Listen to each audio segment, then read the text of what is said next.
Hello, hello, hello. Welcome back to New Dram Drinker, another video. This one is quite special to me because this was a Christmas present. Special to me as well. Not just your special friends. To us. This was a Christmas present from one of our best friends. So Steph and Rob, if you're watching, thank you. This is your review.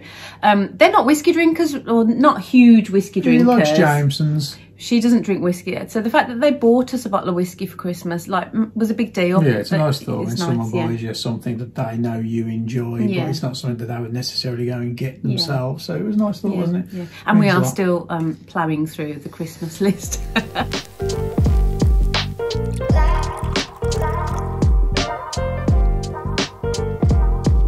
So as you saw, it is the Talisker 10. This is a strange one because we've tried Taliskers before, haven't we? I don't think you necessarily were on where you needed to be. We've had a whole discussion about, I thought this was my first Talisker, but you're saying that it's not, but I couldn't drink the first one we had. I think what it was I had the Talisker Sky, and you probably just tried it on the off chance that you might like it, because I think it was early on in your journey of peat. So I think it was probably dismissed. I enjoyed the Sky, to be honest, so I'm really looking forward to seeing what this one's like. It's one of those brands that you feel like you should have on the bar. Absolutely, isn't it? yeah. Especially as a new dram drinker. Sorry to coin a phrase, but it's one that you just feel like you should have. It was like Glenmorangie and things like that, and Ardbeg. They were all ones that we kind of heard about very soon in our journey, and you kind of thought we need one. Yeah, and people are quite passionate. You know, if you're a Talisker fan, you're a Talisker fan. And we were kind of really looking forward to it, to be honest. The Sky, when I tried that, was okay. I understand it's a Tesco's brand one, but it was just okay. It didn't blow me away. I think the biggest issue I'd got with it at the time was I'd had better already, because I kind of galloped along on my peat journey and backtracked because I knew I'd missed a few. And I think the Talisker Sky was one of the ones I backtracked to. Yeah.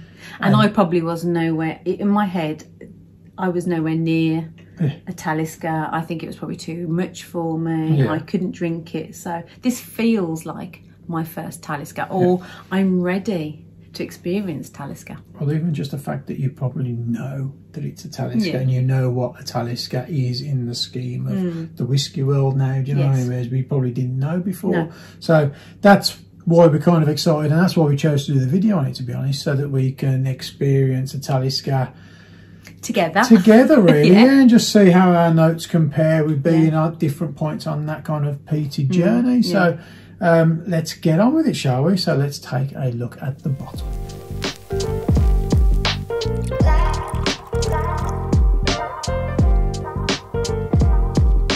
Okay, so the bottle. This is obviously a smaller bottle than the full size, but it's still representative of what the full size bottle looks like. It's very nice.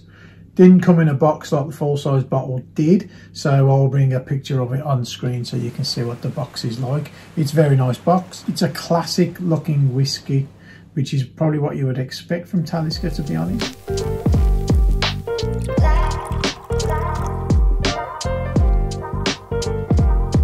It's quite hard to talk about the colouring when you know it's had the caramel colouring added and it's chill filtered, so there's not an awful lot you can say about it, is there? Well, you can't really go into it too in depth because you know it's a colouring, so there's no point. It could be the same colour as any numerous whiskies that you have on your shelf. So let's just move on to the nose, shall we?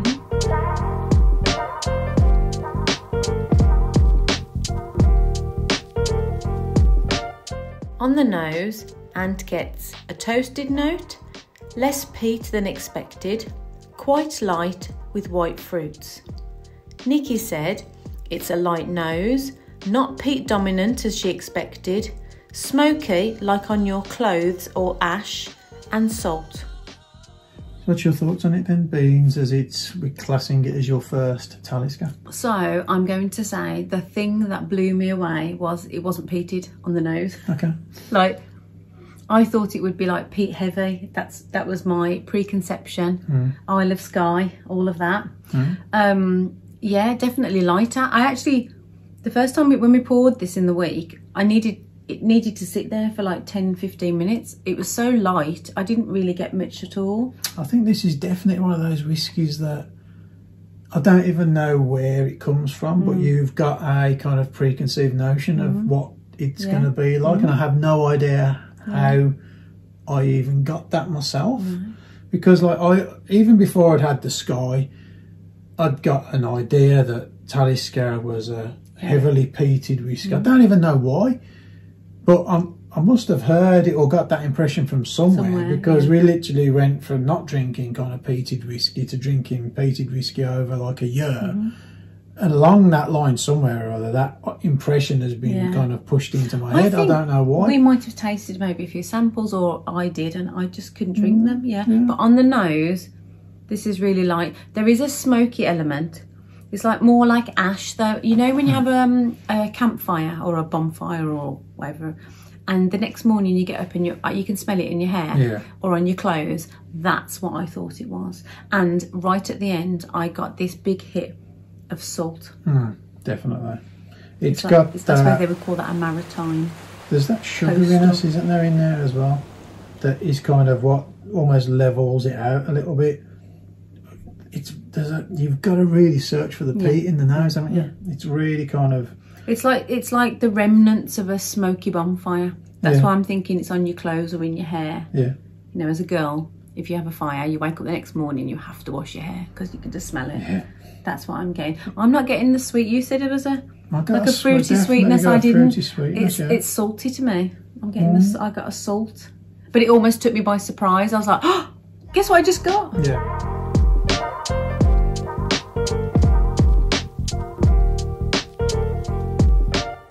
On the palate, Ant said it's a slow burner. There's mellow peat and a fruity sweetness. Nicky said soft peat, more like smoke in your mouth. There's a sweetness which is orchard fruits like pears or apples and an oak cask note. Going back to the notes that we gave earlier in the week, I put that it's a slow burner, and I'm almost disagreeing with myself a little bit now because I don't think a slow burner to me means that it grows into something else, whereas I would say it doesn't actually. It's mellow to start with, and it kind of stays mellow, to be honest. It never evolves into, and again it goes back to the perceived notion of what I thought it was going to be.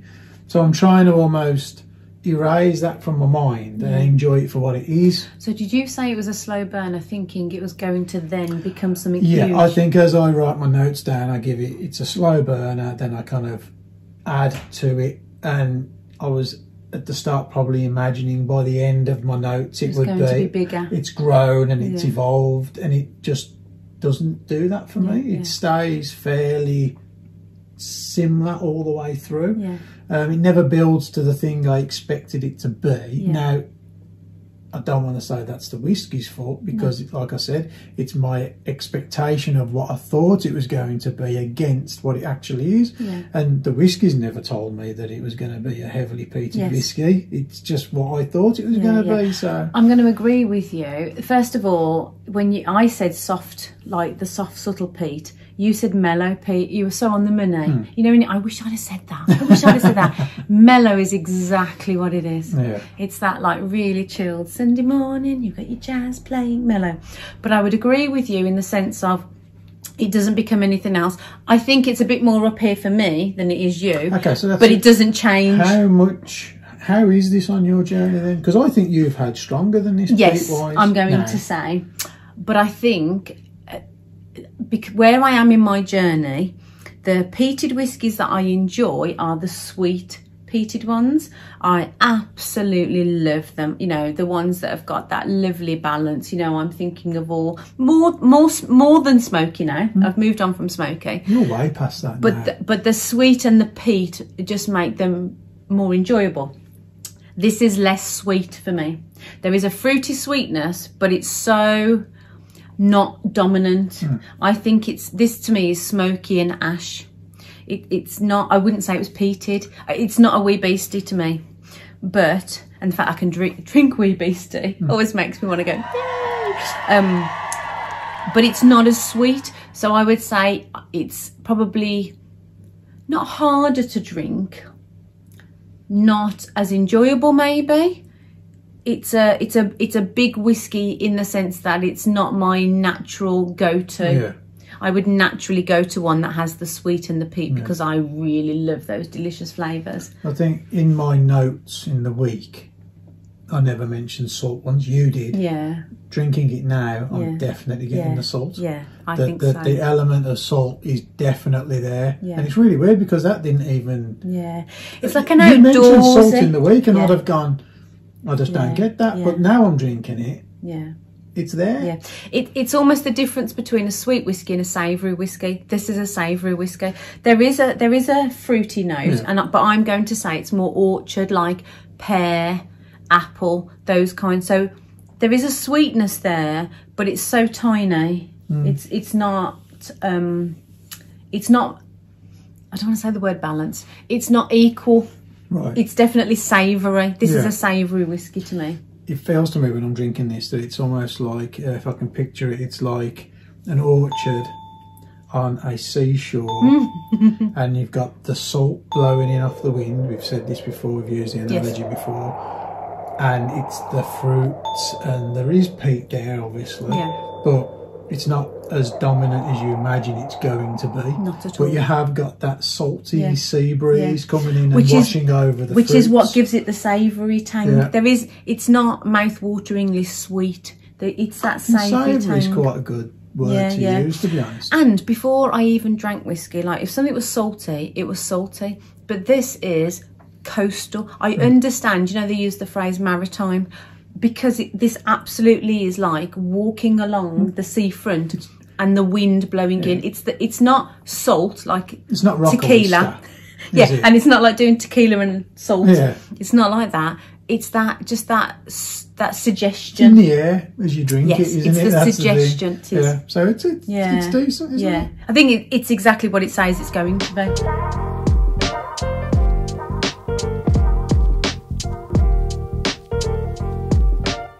Ant said it's short to medium with spices and the fruits linger. Nicky said it's warm and spicy but like white pepper. There's a smoky ash note. It's short to medium, slightly drying with a subtle fruit note. We said it was short to medium in finish. Our notes were a little bit different. Similar but different. Mine was more... It's a spicy kind of finish. The fruits linger there a little bit. I think the peat fades almost instantly. As soon as you've kind of swallowed it, it just goes. Because it's not massively there anyway. But I would say overall, spices and the fruits linger, but it just doesn't hang around for long. It kind of does its job and then just disappears and it's gone. Whereas I think the spicy warmth is really there with the smoky ashness, but then the spiciness is not like warm spices. It's almost like white pepper. It's like a little tingle. But and I don't get a lot of the fruits on the finish. I'm just trying it again now just to see if I can kind of evolve the finish. But I'd say again, it's really weird because that salty note, I don't know whether you've implanted it into my head, but I'd like to say you didn't mention it in the week, but you did. And I still couldn't pick it up then. It wasn't like you had made me think of it and I picked it up because I didn't. It was just I was going to say you were crazy. I just couldn't pick it up. But now I'm here doing it. I've got it. Yeah. But really in the week for me, I literally, like I said, I found it really hard to start with. I let it sit in the glass for like 10 minutes. I'd written a couple of things down and then all of a sudden I got the salt. It was just there for me. Yeah. But yeah, I mean, even now I'm doing it and it's savoury. It is savoury. It's a savoury whiskey. There's a savouriness there, the spices. I think there's an ash. I think there's like that dirty ash flavour is in my mouth. Like in your gums. On my tongue. But the spiciness is more white pepper. It's not like a, you can have like a, we've talked before about a Christmas cake and you get the cinnamon and the ginger. It's not like that at all. I think it is white pepper, the tingle. I think savoury is the word of the day, to be honest. I think it's definitely, I think that, I'll go with your savoury and you'll go with my, what was it, mild? Mellow. So it's a mellow, savoury whiskey. We'll go with that. So let's move on to the award.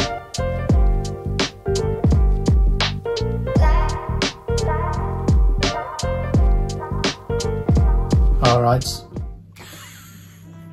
It's not a pirate one. All right. As soon as I said it, I knew you were going to say Stop making me laugh. Okay. I haven't laughed so much in this video. I've been very calm and dignified in this one.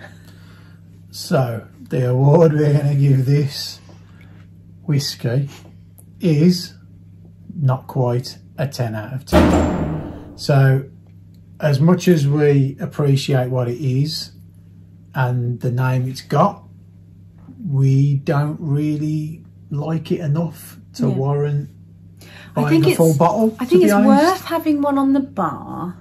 And I agree with what you say. You know, if you want to have a breadth of a collection, Talisker, you should have a Talisker. I probably just wouldn't pick this one.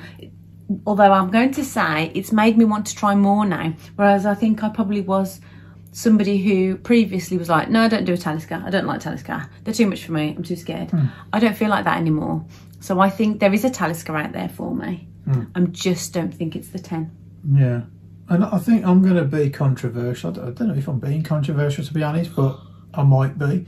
But the brand Talisker. That was the dog. She decided to do a bit of yoga, have a bit of a stretch right in the middle of the video. Yeah. What was I saying? The brand Talisker. The brand Talisker doesn't really excite me as much as others do that give me the same kind of whiskey. You know, I don't know what it is. It's and some people, we know people who absolutely love Talisker. Like when we do our chats for the certified originals, the last question we always ask them is like, or one of the last questions is, if you could only drink from one distillery, what would you pick? Some people are like Talisker, like end of. I would drink Talisker if that was the only whiskey available. That's it. Like no other one would come close. I'm just not there.